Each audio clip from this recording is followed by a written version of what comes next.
Les pharmaciennes, c'est-à-dire les femmes qui ont un diplôme de pharmacie, préfèrent qu'on les appelle Madame le pharmacien car elles ne veulent pas qu'on les confonde avec la femme du pharmacien.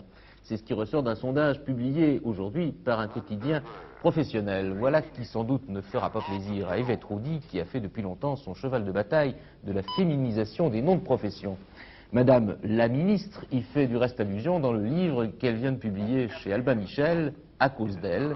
Un livre où elle fait le bilan de son action au gouvernement, mais où elle raconte aussi les années difficiles de son enfance. Christian Doriac l'a rencontré. J'ai eu un petit peu le désir de faire le point. Et j'ai commencé à le faire lorsque j'étais au Parlement européen, où j'ai écrit presque 200 pages sur ma vie finalement. Un petit peu parce que des amis proches m'y ont poussé.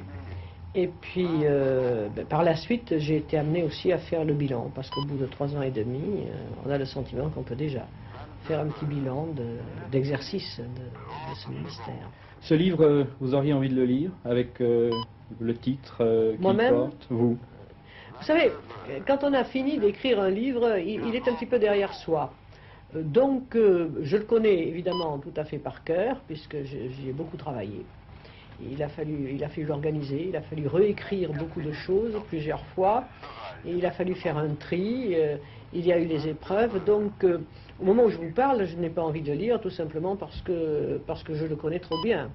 Alors je pense plutôt en ce moment à ce que je suis en train de faire ici au ministère, ou peut-être un autre livre que j'aurais envie de faire, et en vérité il m'est venu une autre idée, je me suis dit que j'aimerais écrire maintenant la vie de ma mère.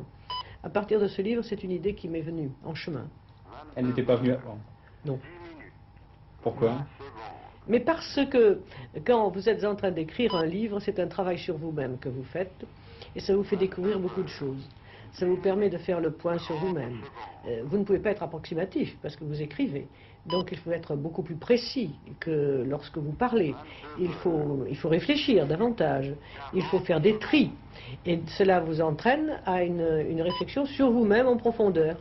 Donc des idées nouvelles qui surgissent. C'est un travail sur soi, en quelque sorte.